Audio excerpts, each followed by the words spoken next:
Hi everyone, welcome to Oracle SQL Developer tutorial. So today we will see how to download and install SQL Developer, and we're going to do a connection to an Oracle database. I'll show you how to write and run queries, and also we're going to work with data, table, create tables, insert data, and also we're going to export and import data from a table. And at the end, I will show you how to connect using a TNS name. So let's get started. So now let's download and install SQL Developer. So start your browser.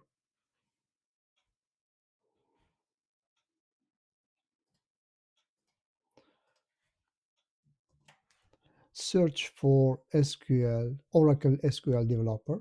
You can search for download as well. Choose SQL Developer Downloads. Now, at the time of creating this video, the version is 24.3.1. Scroll down. As you can see here, there is a lot of packages for many platforms. So there is packages for Windows, package for Mac OS, Linux, and so on. The one we are interested, it's this one here because it includes the Java. So this package comes with its Java, it's included in it. This one, it's for Windows 32-bit and 64-bit, but doesn't include the Java, so it required your Java. You need to download Java separately and configure it to work with this one. For the moment, I will download this version here. It's going to take 2-3 minutes. It's already downloaded. I don't want to waste your time. So this download is saved in this location. I have a folder admin tools. So once you download the zip file, right click on it and extract all.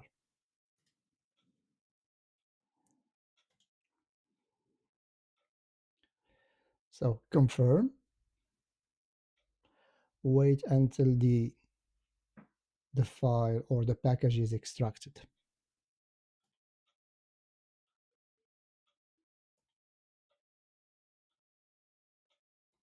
So the package is extracted. So you can go to this location and scroll down. There is a file called sqldeveloper.exe. This is the file that you're going to run SQL Developer. Double click on it.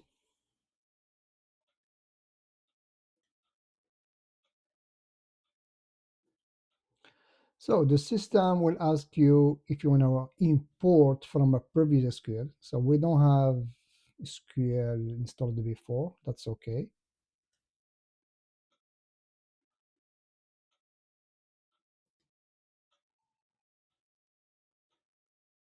It's starting now. So allow automatic user reporting, no. Advise you, for example, to pin this icon here on the taskbar. Right click on it and choose pin to taskbar. So the next time you kind of find this icon here. There we are. So we are downloaded Oracle SQL Developer and we install it. The one that we downloaded, it's with the Java includes. So we pin the icon here. So the next step, we're going to check how to use this tool. Thank you. So after installing Oracle SQL Developer, let's try to connect to an Oracle database. So before you connect, you need to have some information. You need the host name or the fully qualified name or you can use the IP address. For my case, I will use the IP address. And for the user or the schema, I will use the sample schema. The user is HR and the password is HR. And I'm going to use the port 1521, the default one. And the service name is pluggable database that I created on Oracle database server. So let's start. So in SQL Developer, there is many ways to create a connection. So you can click on this icon here and create a new database connection, or right click on Oracle connection here and new connection. So here for the name, can type it, for example, DB, HRDB, it's capital. You can choose the color. I will show you the color. It will display it here in the list. For example, this is a test database. I will put something like blue, for example. If a production, I will put that in red. That's my, all right, my naming and my colors, perfect. And for the authentication, I keep the default for the moment here. The username, it's HR. The password, it's HR. So we need to put the password that you set in Oracle. The role is the default because this user doesn't belong to any of these groups. He is not a DBA or a system operator or backup and so on. So it's up to you. You can save the password. And connection type, I will keep the basic, and later we can demonstrate how to use a TNS connection as well. So for the host name, I will copy this IP address from here. This is my Oracle server IP address. You can use the host name. You can use your fully qualified name for your host. The port is the default port. The service name is the pluggable database created during the installation. Before I save, I want to check and test the connection if all this information is valid and everything is okay. Here we are. We have success here. It's good. After that, I'll click connect, and the system save and create this connection for me. So as you see the color here, it's blue. Let's create a new one for sysdba, for example. Show you the color. I will copy this one. I will say for sysdba. I know it's system. The sysdba, it's a sysdba here. You need to select. It's among a part of this group. I hope I remember the password. So let's check that. Good here. And this here, we're going to change the color. This is like the sysdba. He has full access to that database. So let's save it and connect. That is the colors here. The blue one, it's HR user. And the sys, it's in red, is the sysdba. If I expand this connection here, we will see the tables belong to this schema here, right? So it's filtered. It's on, this user can see only these tables. But for the sysdba, if we expand here tables, you're going to see a bunch of other tables and views. All right. So this is how we connect. We create the connection. Let's check. Let's, for example, take a table here. Let's take the job table and check the data. And here we are. So you can, or you can, for example, we have this editor here, query builder. You can select, oops, start from jobs, And you have two choices here. You can run the statement, this line, or if you have a bunch of lines, you have, I don't know, two or three scripts there, you can just click on this icon to run all scripts.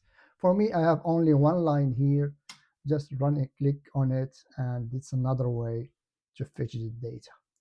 Here you can say, for example, where the job ID equal to, yeah, this is the job ID, for example, like AD underscore VP.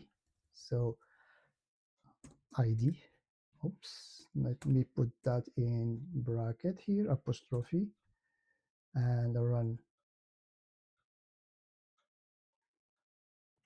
So here you can filter data, for example, select start from the table jobs where the job ID equal between one single quote AD underscore VP. So you run the script here and you can see it here. And voila. So let's create and run some queries, for example. So let's create a table. I will copy and paste this, create table.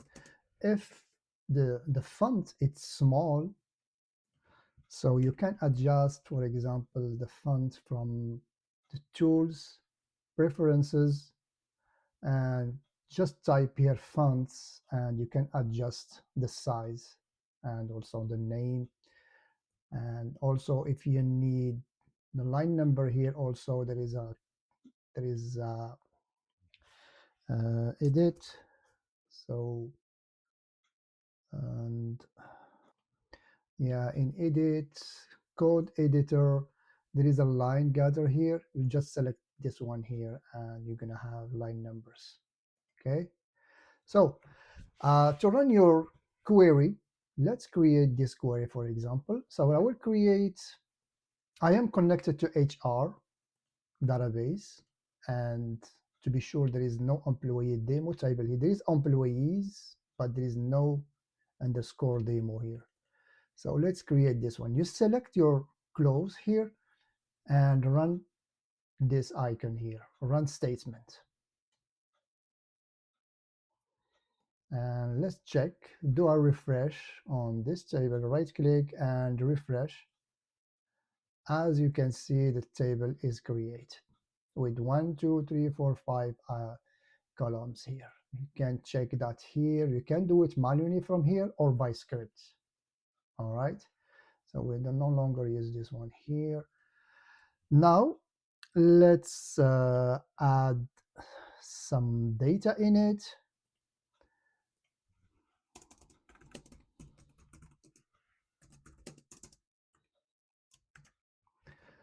So we need to insert and commit. Commit, it's like you save your transactions. So let me first select all these guys here and run the statement, and the commitment it's completed as well. So now if you go to your table here, click the select it and click data. Yeah, the system display the data we just inserted. There's another way to know how many rows in this table. Right click on the table and select table, count rows here, and the system tell you, hey, this table has contained 4 rows. Or you can do select start from this table here and run the close statement here, and we see the result. This lower part it's for the result, and the output for the logs and for any errors will be displayed here. Let's try the where clause now. And for example, I need to know to select the first name, last name, the salary from the employees underscore demo table where the department equal IT. like IT. You have one here, we have one here. When you select these three rows here, click select, run statement, and the system will filter the data and display this. All right. Also, we can order data, for example. We can sort it. Let's say sort the data. Hey, yeah, the data here. So you select the name, last name, the salary from this table, and by salary ascending. We will need to know ascending. Let's select here and click run statement. As you can see, it's descending the high salary to the lower one. All right. Let's now do some statement with conditions. For example, I need to select from this table where the department equal IT and the salary bigger than 6,000. Select this one here. Yeah, and run the statement. And there's only one record here. Conditions. All right, this is the condition. This is the where, and we're combining conditions here. So the first one, we need only to check the IT department. And the second condition, the salary must be higher than, strictly higher. It's not more than $6,000. Also, we can use variables from here. So let me bring this script here and select. So the department will be as a variable here. So let me click run statement, and the system will ask you, hey, what is the department value? I can say it's IT, apply, and the system will. So this is dynamic, is the user who gonna put the variable. As we know, there is other variables here. We can put HR, for example. Okay, because this one is not. Let me put HR. So run again. Yeah, run statement.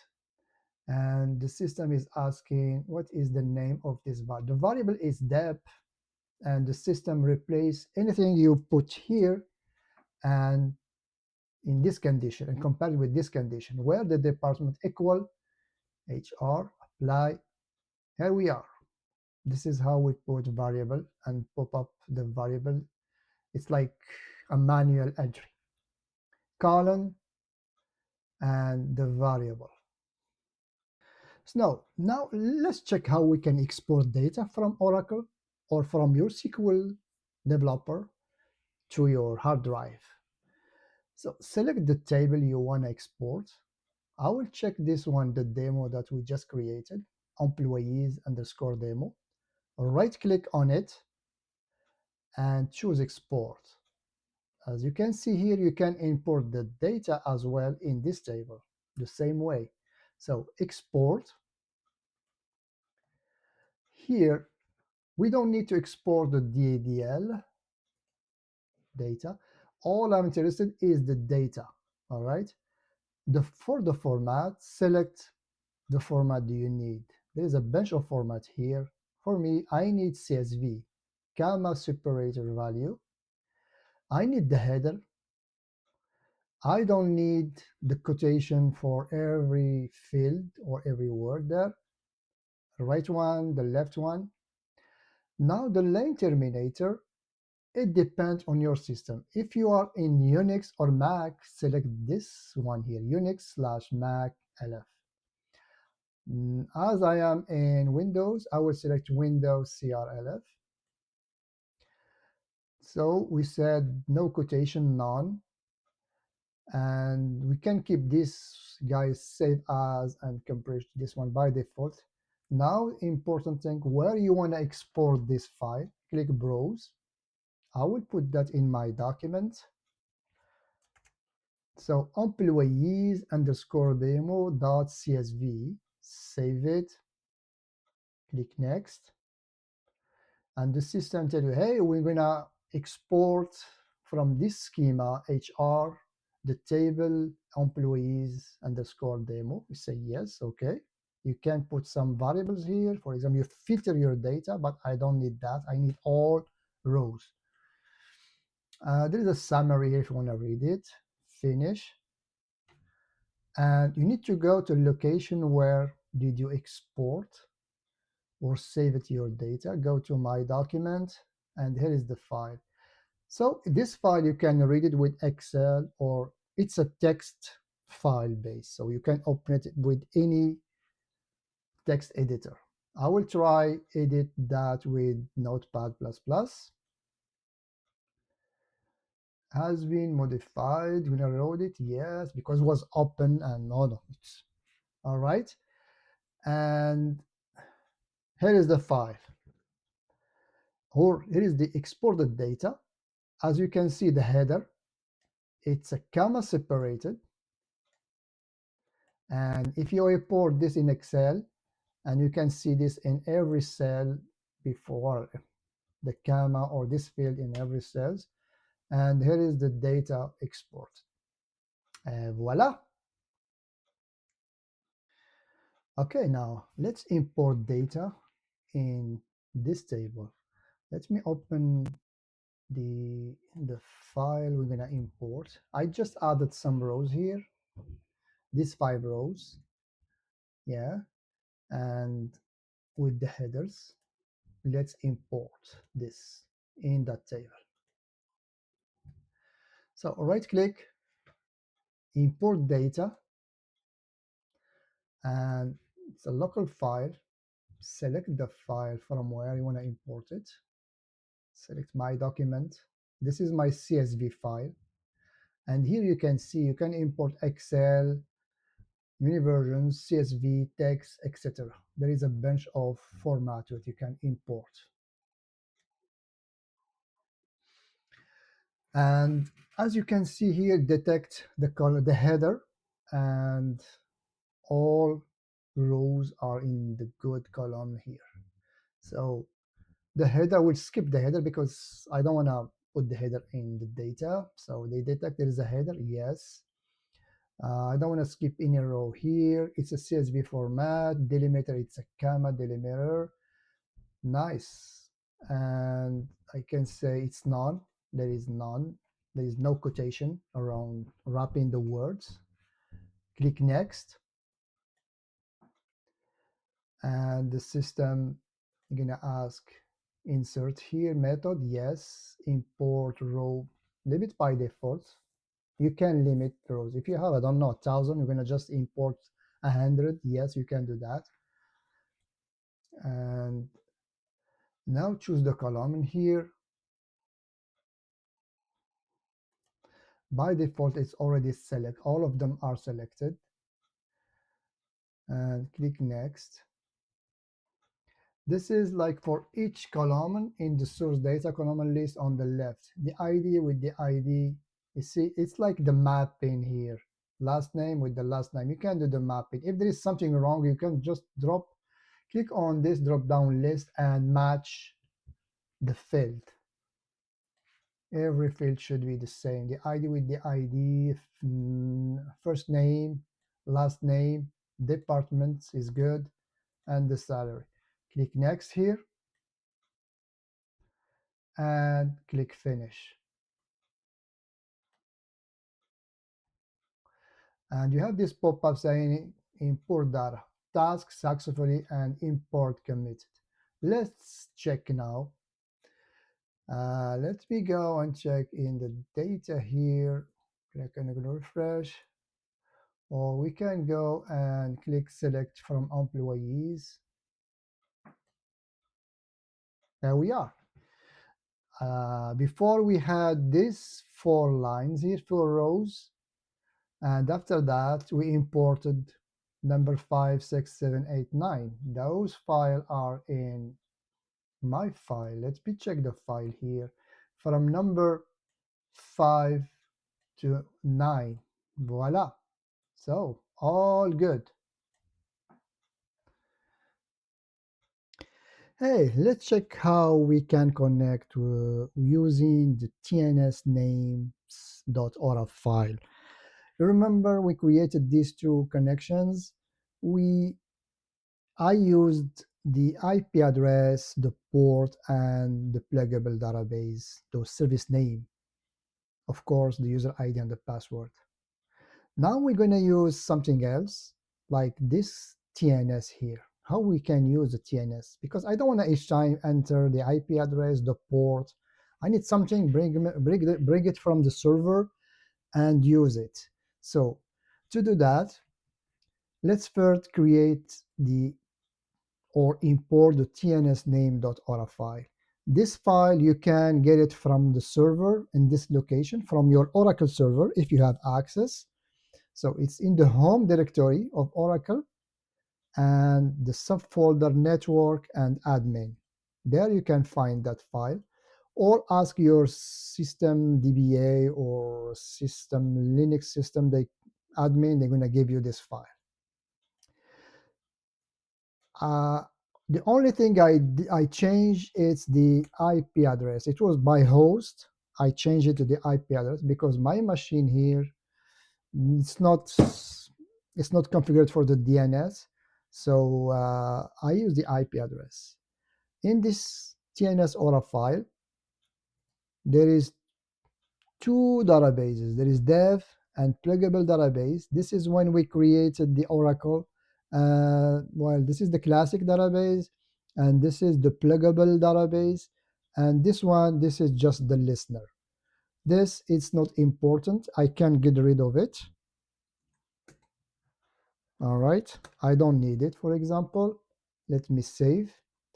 By the way, the name should be tnsnames.aura. We need to respect this because let me just reduce this. We need to go back to SQL Developer tool and go to Tools, select Preferences. Here you can check the database option here and go to Advanced. And in the TNS directory, you see here you need to put a directory. There is no way to select the file. The system, you need to give him this admin here, select, and the file should be there. tnsnames.or, lowercase. Save it. Now let's create a connection. Right click, new connection. I will call it HR TNSDB. So I am using the same user. The password, I will save the password, keep the role the default, but here I need to select connection type. Click on this drop down list and select TNS. Once you select this, the system will populate some information from that file. As you can see, there is dev and pluggable database. I will select this one and click test,